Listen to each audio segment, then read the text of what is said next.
Hi everyone, and welcome to another review from Class 47 Peter. And today we're going to be having a look at the Hornby GWR 7200 heavy freight tank. This is a model I've been after for a while now. I bought this model from Hatton's, only at the time I filmed this video it was actually only a couple of days ago, because Hatton's have recently been adding a bulk of discontinued items to the new stock page, which they acquired from another retailer. And I saw this on the site, and I just had to get it. It was either going to be this or a Hornby GWR Castle, Wellington to be precise, in the GW green livery. But I decided to get this because this is a model I've been wanting for a while. And also, it's in the same livery as I've got my 4200, which I already have, which I have done a review on before. And my plan is, or something I am planning to do, is I'm planning to double head this with the 4200 and do a couple of double headers with this, which will look really interesting. And this model has just arrived in the post. Well, I say just as I'm filming this video, it's only just arrived. But anyway, I'm not going to keep you waiting too long. Let's get straight into the unboxing. So first of all, we just simply remove the sleeve of the box. And so on the front you get a photograph of the model that you get. On the back you get some brief history of the locomotive in real life. You can pause and read that if you want to. I'm not going to stop you. And we also have a photograph of one of the 7200s in real life.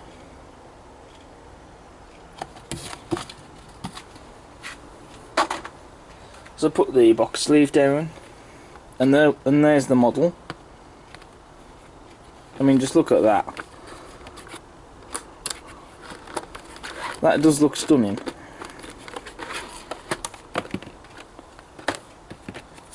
So we put the box to one side, and now we're going to come on to the instructions.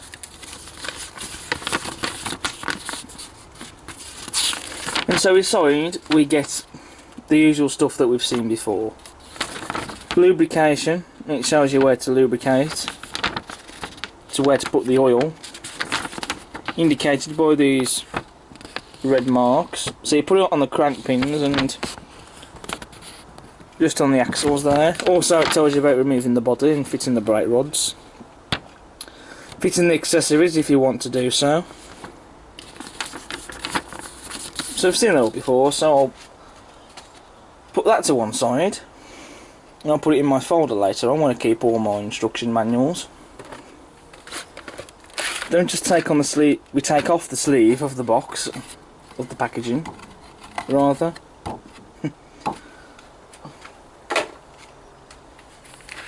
And now we come on to the accessory bag. So in the accessory bag we have a brake rod, a spare NEM tension lock coupling, 2 footsteps for the front of the loco, as well as a vacuum and brake pipe.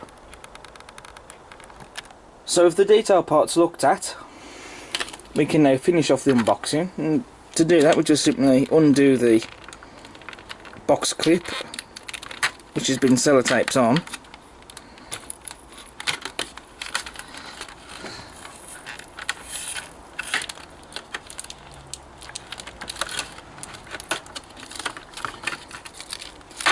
Take away the cellophane sheet.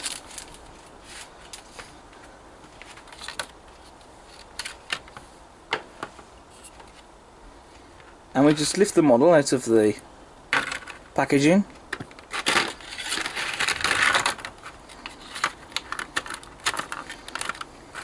And then we put the rest of the packaging to one side, and we can now have a look at the model itself. So first of all we're going to talk about the weight of the model. And this model does have quite a bit of weight in this model, so it is quite heavy, which is good because that means it will be able to pull trains. So you shouldn't have a problem with this pulling a long rake of coal wagons or even mineral wagons or whatever you choose to put behind the loco, because the weight is there to provide the traction. Moving on to the detail, which we have metal buffers that are not sprung, but that's not really a big issue because I don't really have much care for sprung buffers, as I've said before, because you're only going to really be touching the sprung buffers when you're holding the model, and even I only tend to do that for review purposes. After that I never tend to bother to touch the sprung buffers afterwards. You're never going to really be touching the sprung buffers when the model is running around the layout anyway, but they are made out of metal, which that is nice. On the buffer beam we have loads of rivets, and the locomotive's running number 7233 crisply printed on the buffer beam there. We also have a coupling hook, and just at the side of that we have a little hole for the vacuum pipe to go into. We also have a NEM socket and some guide irons there, just at the front of the loco. The NEM socket is for that coupling that you get in the accessory pack, so if you wish to put the coupling on, you can do so.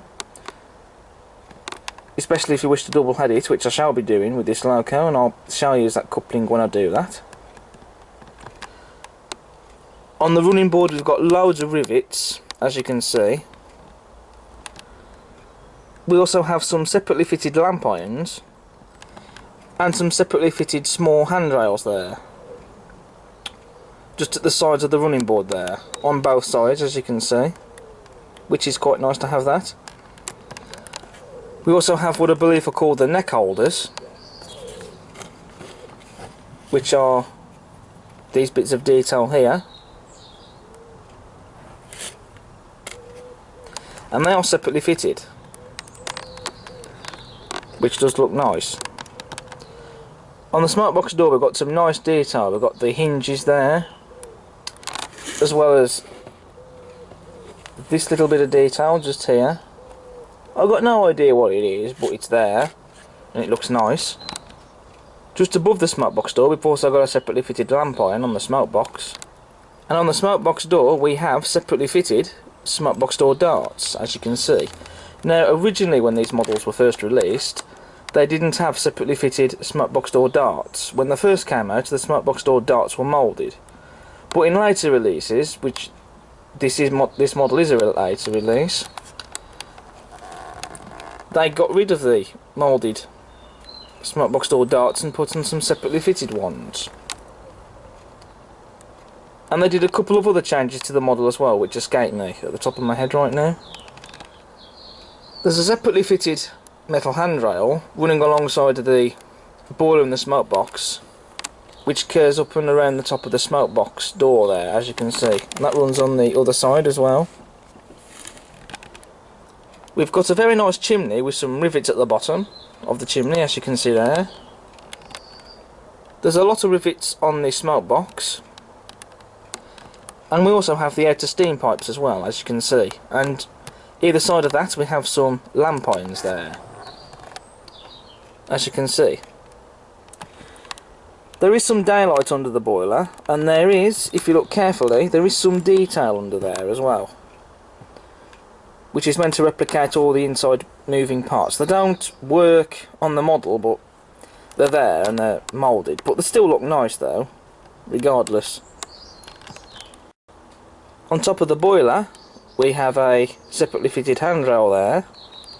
We've also got the GWR safety valve, which is painted green on the model, but I will be painting that a copper colour. I did that with my 4200 and I shall do the same with this model. You don't have to, but you can do it if you want. And that's something I shall do. We also have the whistles as well, which are made out of turned brass. And also got some glazing in the cab windows as well. We've also got the water filler caps there on top of the side tanks. They don't open, but then again, they don't really need to open, to be honest.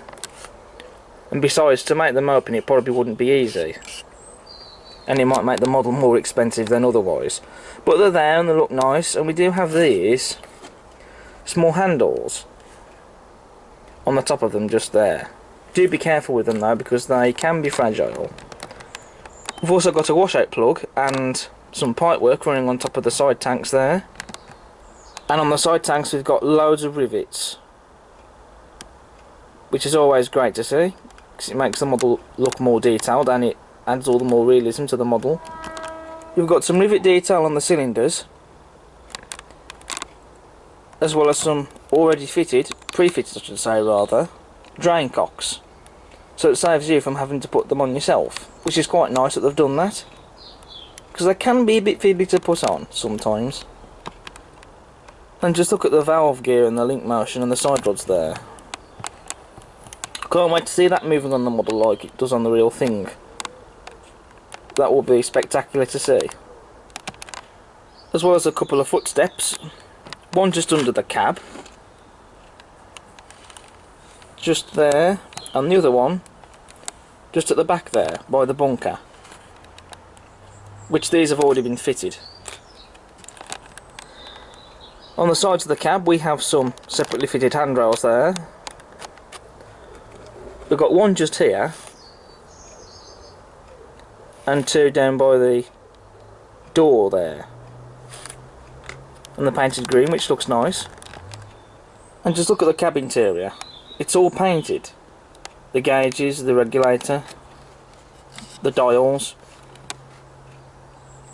everything's been painted and it looks superb. It really does look like the real thing when it's painted.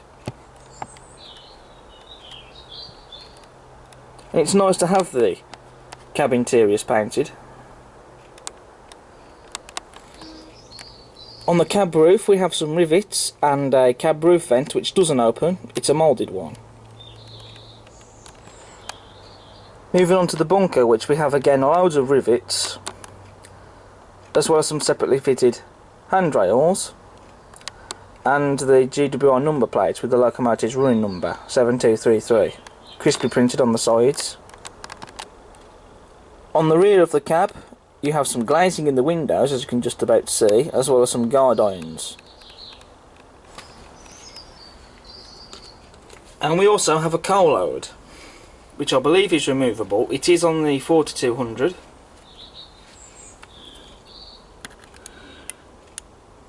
So I'll just find out if it is on the 7200.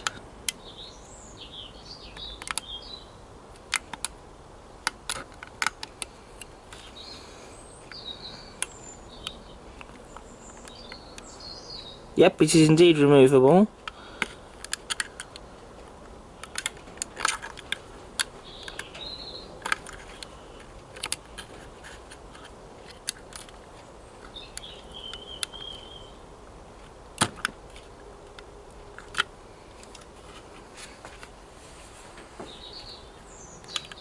It is a bit tricky to get out, but it's removable nonetheless.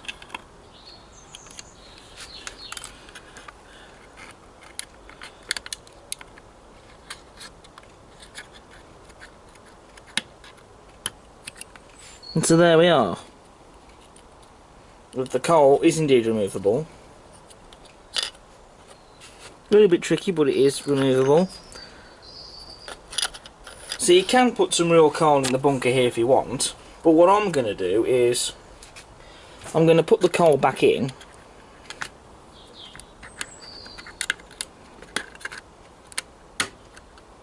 and I'm just going to scatter some coal over the top, which you can do that.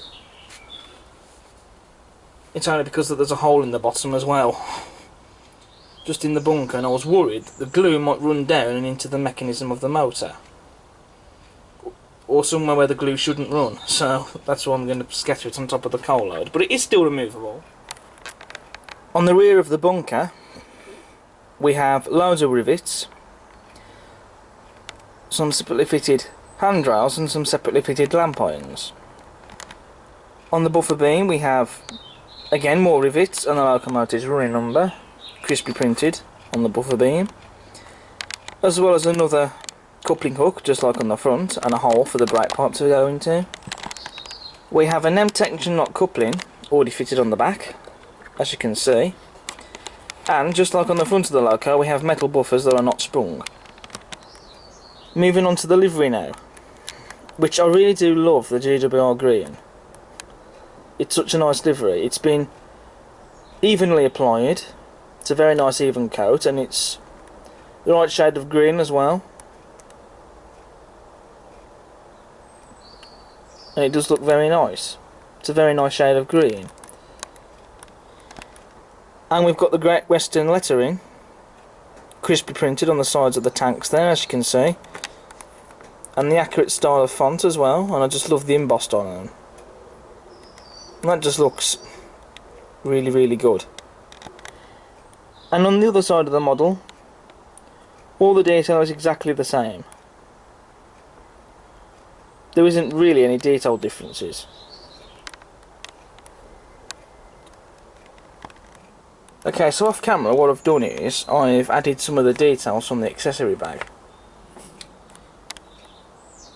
I've added the brake pipe. Oh, there's just a bit of coal on the back of the bunk there where I don't want it. I'll just brush that off. So yeah, I've added the brake pipe on the back there.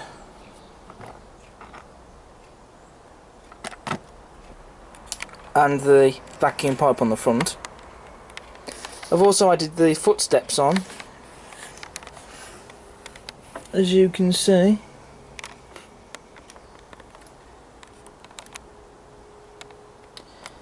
And also I have painted the safety valve using Revel 36193 copper. And that does look really nice now that it's painted. And something else I've done, I've added real coal in the bunker. Now we come on to the running performance.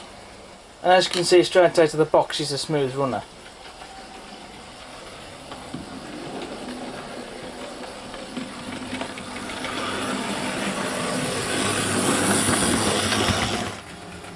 There's no grinding noises, motors burning out or stuttering movement. It's a very smooth runner indeed.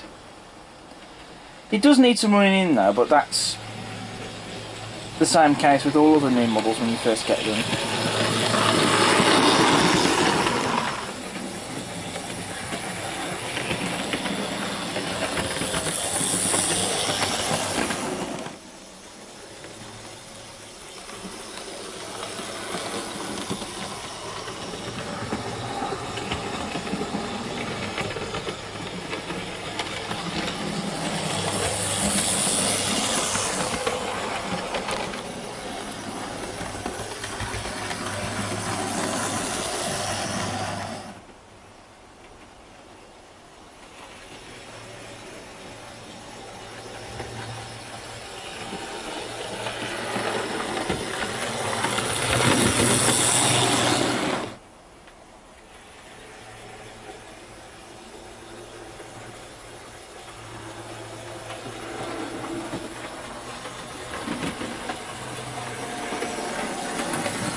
So now we come on to the loaded test run, and so I've got the GWR 7200 pulling the rake of wagons with real coal in them.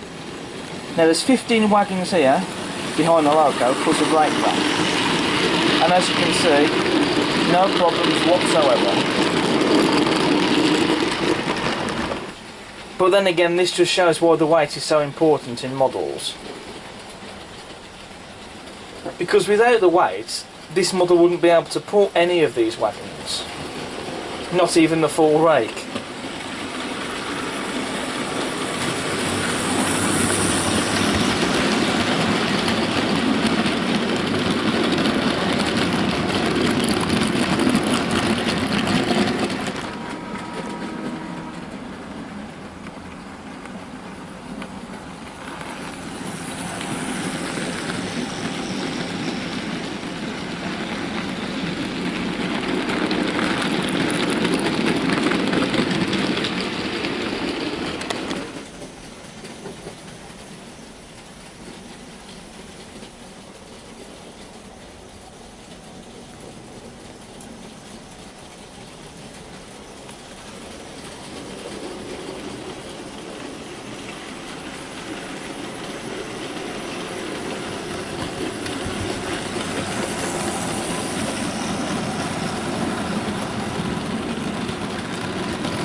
So overall, the Hornby 7200 GWR heavy tank is a cracking model and I can't fault it.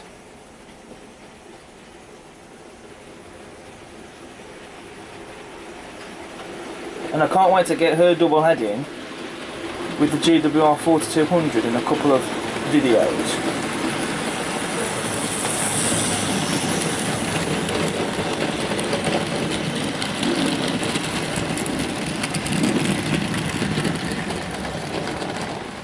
If you come across one of these models, I would highly recommend getting one. You won't be disappointed.